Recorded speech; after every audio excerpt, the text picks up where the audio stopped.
Hello everyone, it's Andy, and today I'm very happy to be able to talk to my friend, and she is a person that I feel has a lot of experience to share. Her name is Anthea Ng. So my first question to Anthea is, Anthea, how do you define a good person?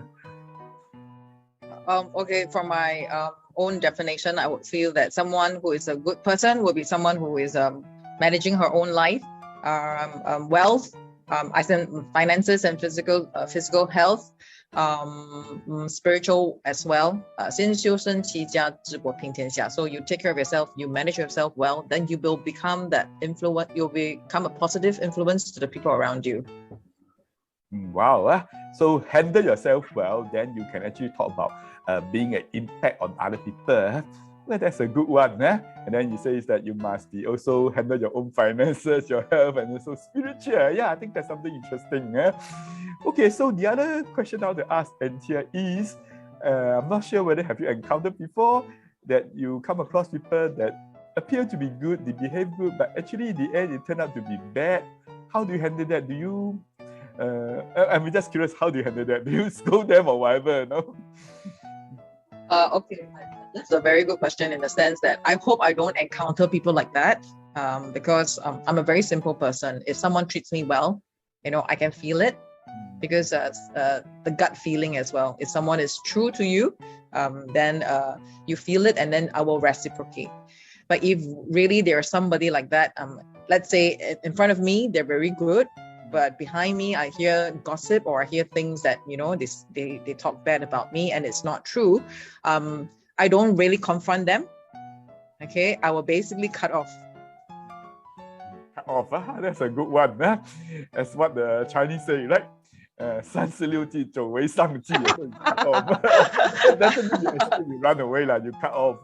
Because sometimes if you want to confront the person, it can get rather complicated. Okay, maybe I also like to seek Anthea's advice.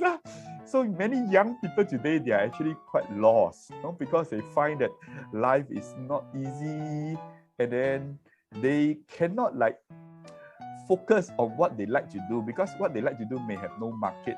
Well, how do you advise a young person that he can do what he likes best and yet still can be a good person? And yet can have a good living, a reasonably good living, Advice to a young person.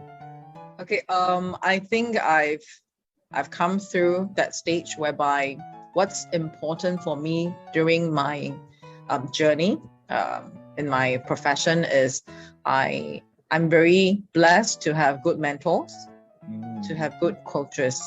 And so they are the people who are able to give me good advice. And of course, it comes down to me making the decision. But I think having good mentors along the way, because they've walked the path, they've already had that experience they've gone through, and they will just lay the pros and cons on the table, and then you look at it. So I think for the young people these days, firstly, I feel that they're very lucky because they have a lot more choices compared to my days. Yeah, and a lot of things are changing as well. Even the education system is changing to cater to the times right now.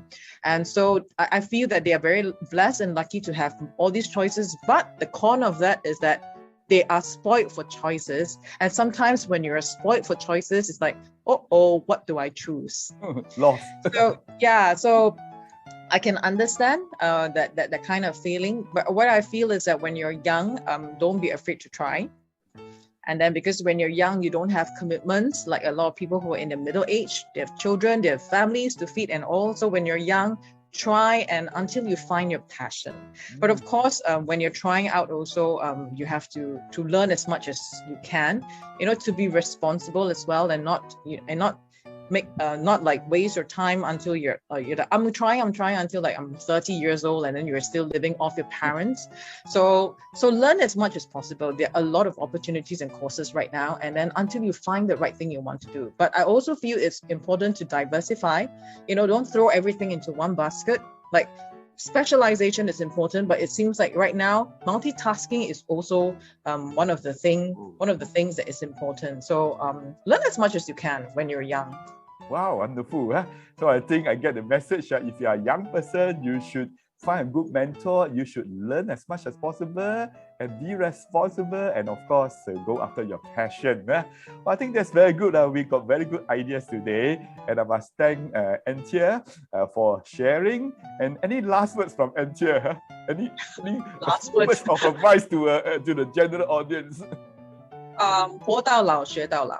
Oh, wonderful. That means you should learn until as long as possible. Like, how do you translate? Lifelong learning. Lifelong learning. Yeah, lifelong learning. Keep expanding the mind, because the times are changing. So the things in the past that have worked may not work from now and beyond. So keep learning, keep up with times, and then be close to society. Know what's happening, and then you won't have this problem of aging disease like dementia or loneliness when you are keeping up with times. Wow, that sounds rather familiar for some people. Okay, that's a good advice. 活到老学到老.